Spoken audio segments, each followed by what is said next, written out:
Hey everyone, and welcome back. Today, I'm going to go over how I made this charcuterie board. I've actually wanted to get to this project for a little while now. I infused it with gold flakes and rose petals. I'm really happy how it turned out. I had to make it in roughly 3 stages. It was a really interesting process, but it was really fun to do. So I'm pretty happy with how it turned out. I was able to get 2 boards out of this one, but I'm going to focus on how I made this one. I hope you guys enjoy it. This is how I made it.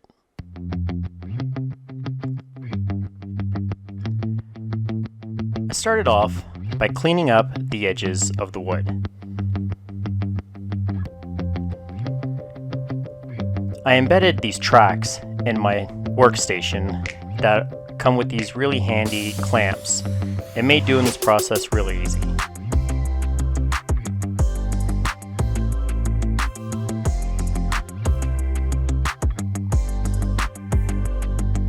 If you saw my last epoxy project, you'll know that adding a wire brush onto your grinder wheel really made cleaning up the edges really easy. But it's a good idea to wear a mask because the dust can get really fine.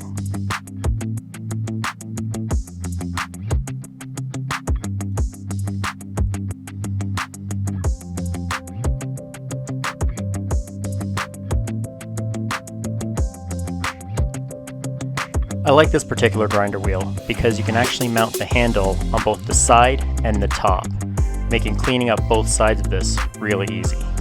They don't actually make this one anymore, but I'll link one in the description that's really similar in case you really like the ease of cleaning up the boards like this.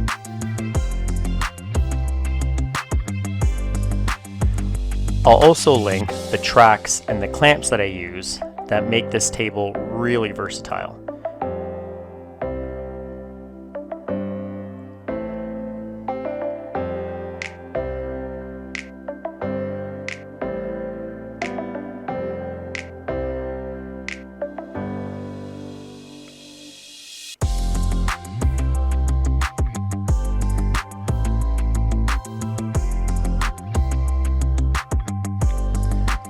Once I got the edges all cleaned up, it was time to cut this down the middle. Now it's really hard to get a nice, straight, clean cut down the middle of very hard wood. A lot of people will use bandsaws, but the bandsaw I have doesn't really work that great for getting me a nice, clean, straight cut. And the other best option to do that is a table saw with a sliding arm. Unfortunately, those are really expensive and I just can't afford the room for a table saw like that. So I thought I'd give this a try.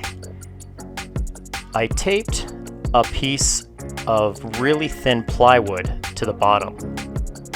This way I'd have a straight edge to run it alongside my table saw and give myself a nice clean cut right down the middle. This actually worked perfectly. The only thing I would suggest is, instead of using double-sided tape, maybe try doing this with a hot glue gun. If you do that, you'll be able to stick it to the board and then actually get it loose after you're done cutting it.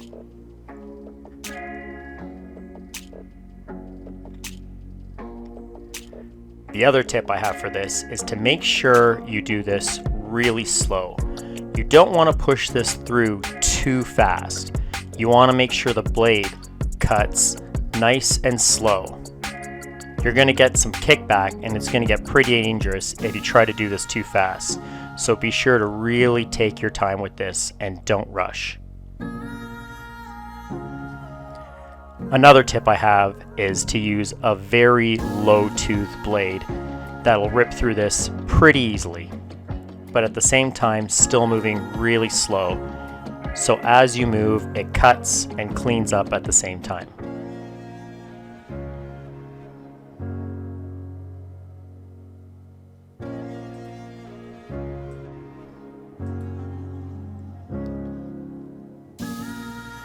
As you can tell, I really took my time with this, and that made cutting this pretty easy.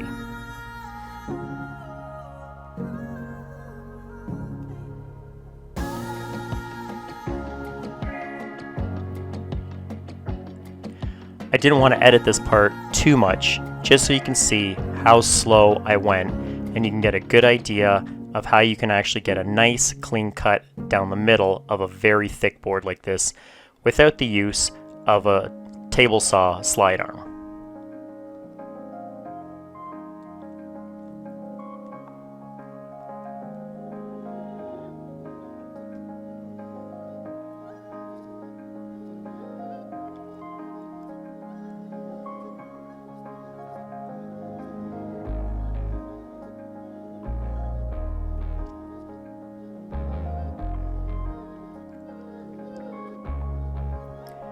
And as you can see, if you take it slow, you get a really nice, clean, straight edge.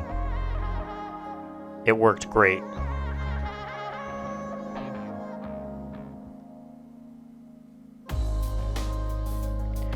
Then I just had to clean up the two edges and get it ready to place in the mold.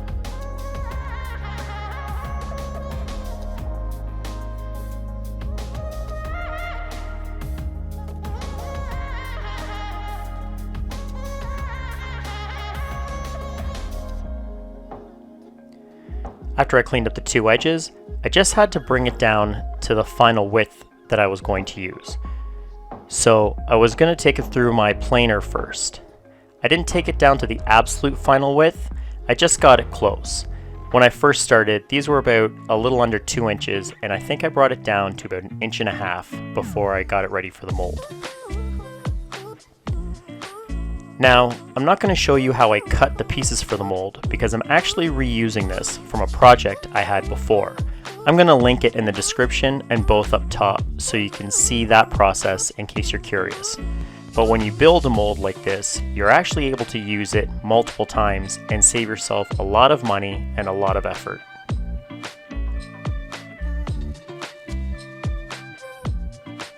Since the dimensions of this project were similar to the last one, it was really handy that I could reuse this mold.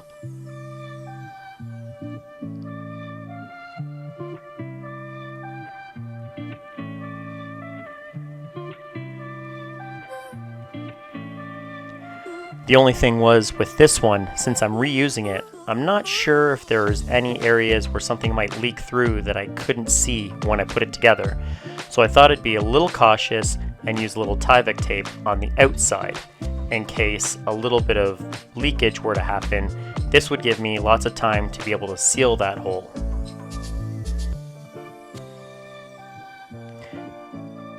And this stuff lasts a really long time, so, you know, it's really handy to have around.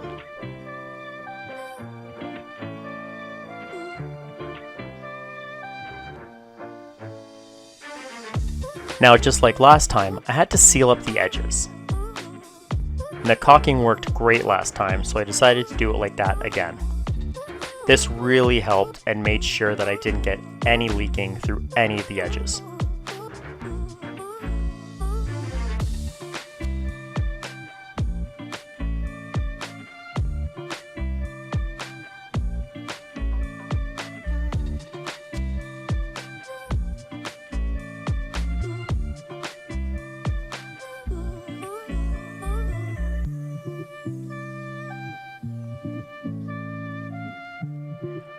One of the things you've probably noticed in a lot of other videos is when they clean up the edges to minimize just how much caulking is used in these molds. A lot of people use baking tools and rounded off dowels and stuff like that, but I didn't really have any of those things around. However, I did have this Sharpie marker, and the tip of that actually worked perfectly.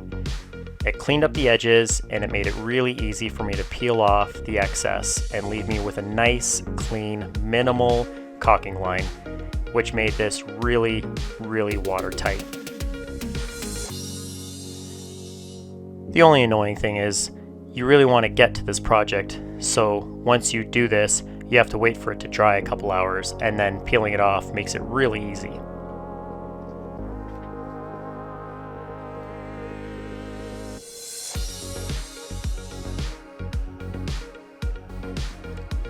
Since I was using a clear epoxy this time, I needed to make sure that it was completely clean. One of the biggest things you have to do before you put this in the mold is to decide just how you want this to look. You really don't want to put it in the mold and take it out and put it in and take it out again, because that's really going to scuff up your ceiling edges. And if you do that, you might have a good chance of leaks. So it's best to figure out the way you really want it before you insert it. That way, once you finally decide, you just have to put it in once and your seal will stay nice and solid. Once I figured it out, I decided to caulking the edges of where the river was going to run down the middle.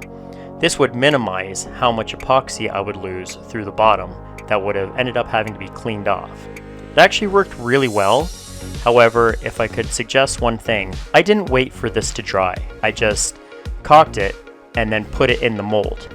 And what happened was it squeezed down and I ended up having to clean it all off after, which was a big pain. So next time, I'll definitely wait for that to actually dry and then put it in the mold. That way, it'll peel off a lot easier.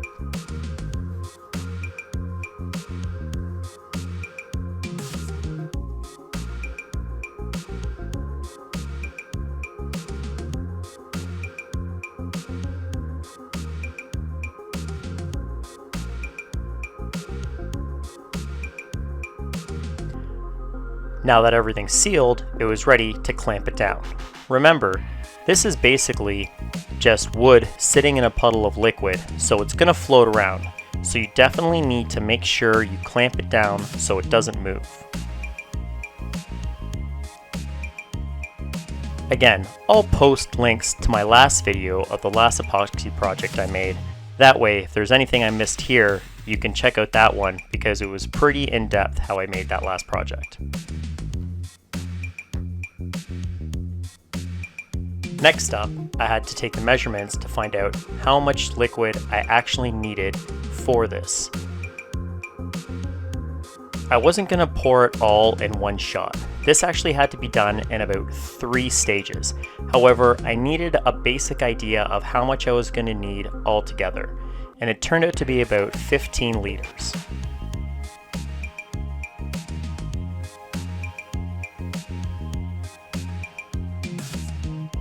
There's a lot of great calculators on Google that will tell you the exact amount you'll need to find out so you don't have any waste. Because I've said it before, epoxy is actually really expensive, so you want to use as little as possible without wasting any. Now that I have my full measurement, I can start with the bottom layer. This was going to be just a complete clear layer because the stuff in the middle, once it was placed in there, I needed to make sure that I could sand and polish the top and the bottom without affecting the things that I had in the middle. So I started off with about 7 liters for the bottom part.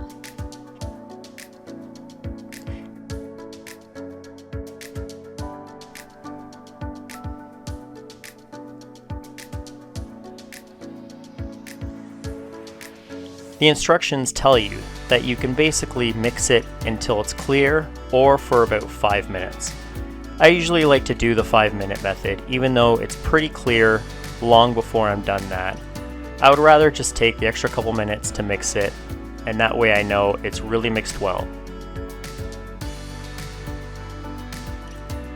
Once I did that, I could pour the bottom layer. This was a good indication to see if I had any leaks in my mold. In the end result, I didn't have anything come out, so it worked great. But pouring clear liquid on the bottom of a mold is a pretty boring process.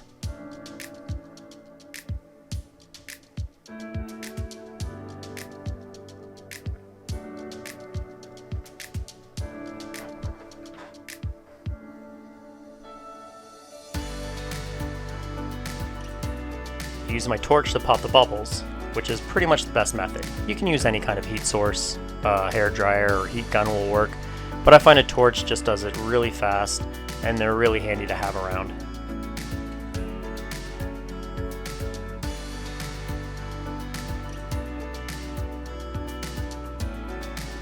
I checked to make sure there was nothing sitting in the clear coat.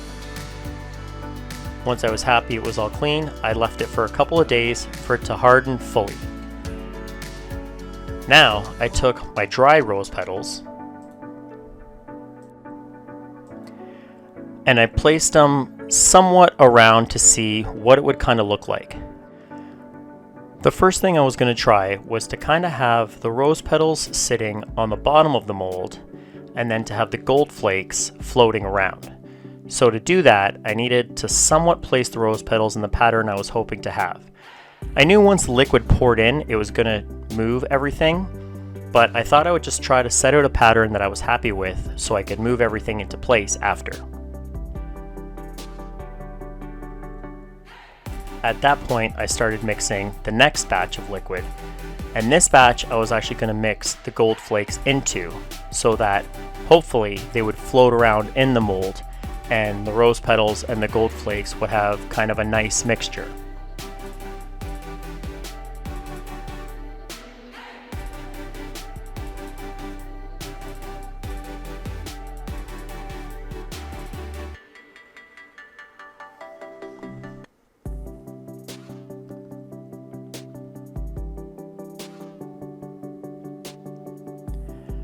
I thought instead of mixing it in the jug, I would find a bigger pail this time, which would give me a little more room to play with. Since I'd never worked with mixing gold flakes in epoxy before, or rose petals for that matter, I thought I would kind of do this part in stages as well.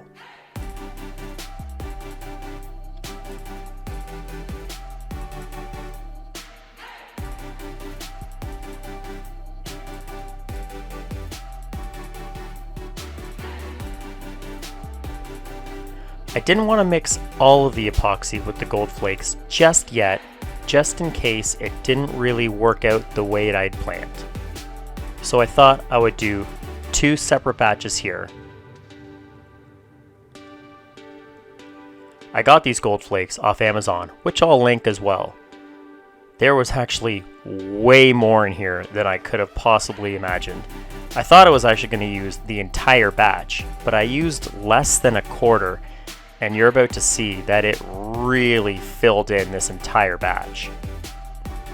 As you can see, I was left with tons more.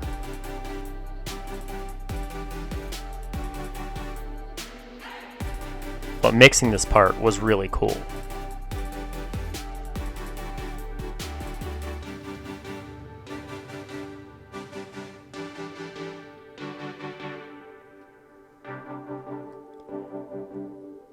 It was pretty nice to see that the gold flakes did float in the liquid at first, but I very quickly learned that they were basically just gonna sit on the bottom of the mold and make kind of a blanket of gold flakes at the bottom. This actually turned out to look really cool in my opinion, because instead of having a blanket of rose petals with gold flakes floating around, I had a blanket of gold flakes with all the rose petals floating around. And this, in my opinion, turned out to be a much better look than what I originally thought, so I was really happy with how that turned out. The next stage of that was I wanted to make sure before I poured the final stage of this project that each rose petal was completely submerged in the epoxy. I didn't want half of it to dry and half of it to stay outside. It would have created 2 different textures, and I'm not sure how that would have looked. So it was a little bit of an annoying process to poke every rose petal and submerge each one, but I'm glad I did.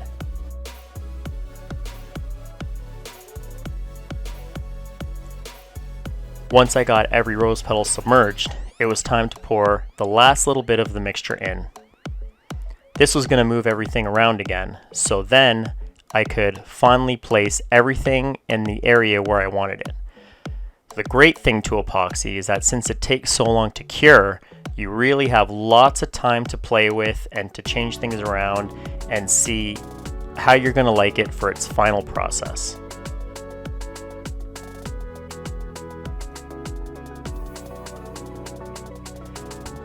Since I was making 2 charcuterie boards out of this one mold, the one thing I wanted to do was to make sure I had a space in the middle so I could cut clean down.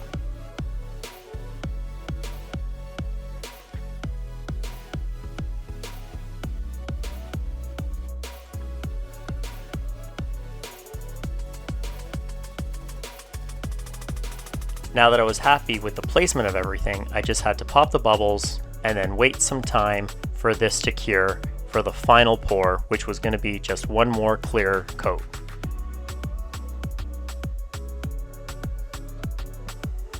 So I mixed my final batch of epoxy and got it poured on top. This was actually really fun to watch. One of the things that was unexpected with this though was I wasn't sure if it was the epoxy or the gold flakes or a mixture of both, but it really played around with the colors of each rose petal. It made it something so unique that I wasn't expecting, and it came out to such a really cool look. I'm really happy this reaction happened because it turned out to be something I never expected, and I fell in love with it.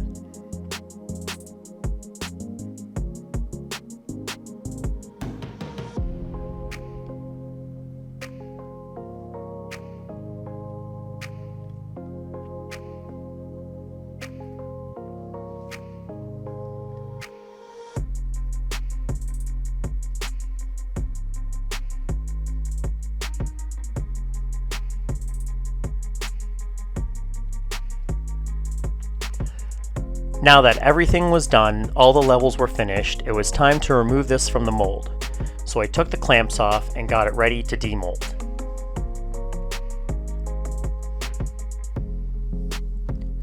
I thought I was actually going to shred this mold because I didn't think it was going to last too many more times.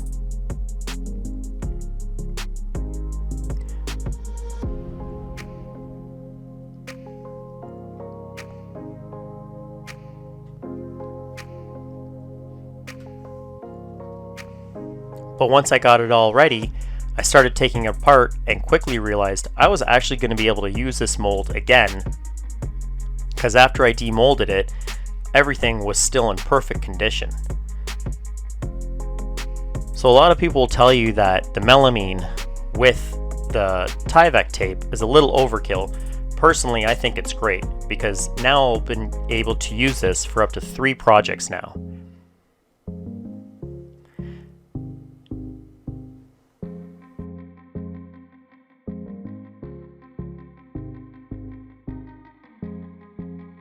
Now I had to square it up, so I cleaned off the edges with my miter saw.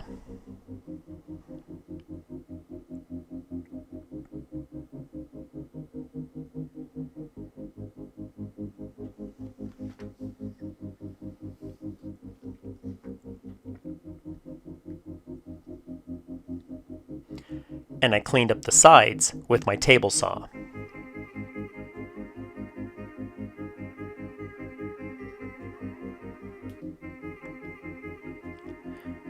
This 40 tooth blade did a really great job of cleaning it up nicely. I'll link one in the description in case you ever want to try a project like this.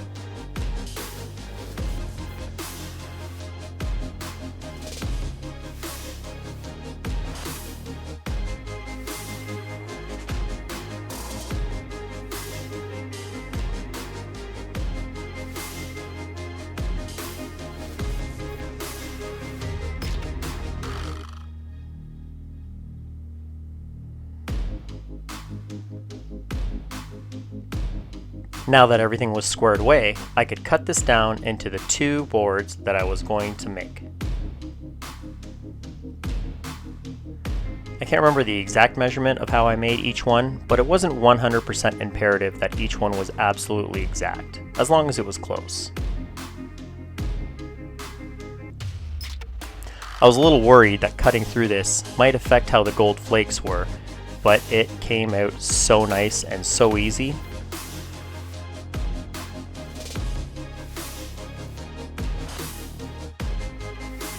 Now I had to plane it down to its final width. However, I was only going to take off the little bit of extra wood that was on top, so it would just level it with the epoxy. Last time I planed out epoxy in a planer, it really did a number on both my planer and my vacuum system.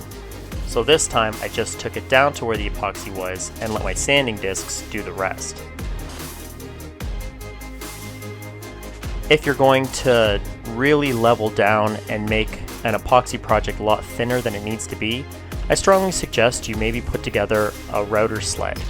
it'll make things a lot better, and it'll probably do way less of a number on your planer than it did on mine. After that, it was time to sand. Now, I'm sure you've seen before in many other projects, including some of my earlier ones, that sanding process when it comes to epoxy is a very, very time-consuming problem. You really got to go through the stages with this one. I started off with a 40 grit sandpaper, then I went to 60, then I went to 120, then I went to 220. It was an extremely long and boring process, but it's very necessary because the end result is amazing. Before I did my final sanding process though, I did put down some painter's paper. That way I wouldn't scuff or nick the final project.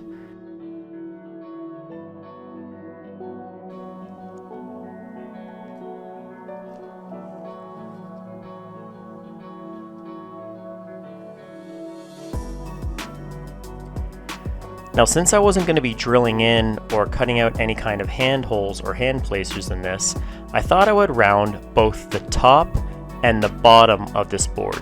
So when it's laying on a table, you'd be able to grip it pretty easily. And it actually came out looking beautiful. I was really happy I went with this process because it looked so nice in the end. A lot of people tend to be intimidated by their routers. It's a very powerful tool. But believe it or not, it's actually a pretty hard one to mess up. You can go over the same spot with a router many times and you won't be able to mess it up because it's got a stop gauge on it, and it makes it a really nice tool for finishing.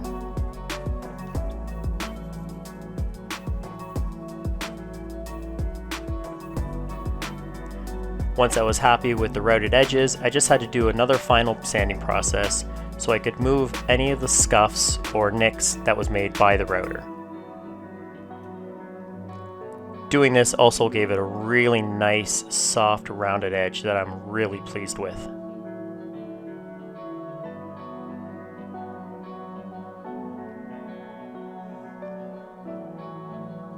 If I do any more charcuterie boards in the future, I think I'm going to continue on with this design because the rounded edges on this kind of board really came out nice.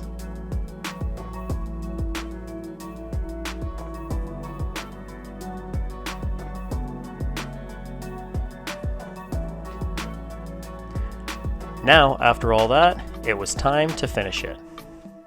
This time I used a food safe finishing and it was really easy to use. It takes a little bit more and it takes a little bit longer to buff it in, but this way it's really safe for whatever kind of food you plan to put on here.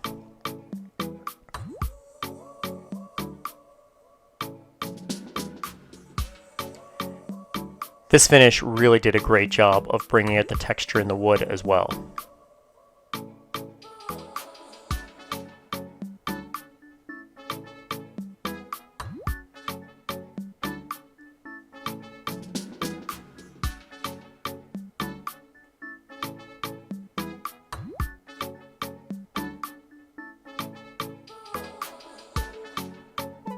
I was actually really surprised to see the sparkle that I got out of the gold flakes. I didn't think that was going to happen, so I'm really happy it did.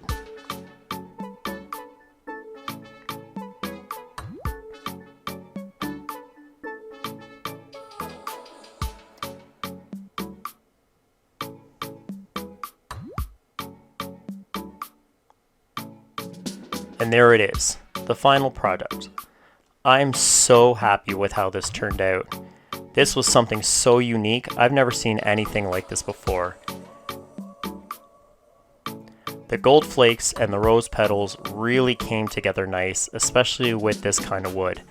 This was so fun to make because I had no idea what was going to happen, and it turned out great. I'm so happy. I hope you are too. If you guys have any comments, please feel free to leave them, and I'll be sure to answer as many as I can.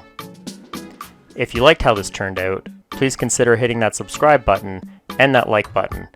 Thanks for joining.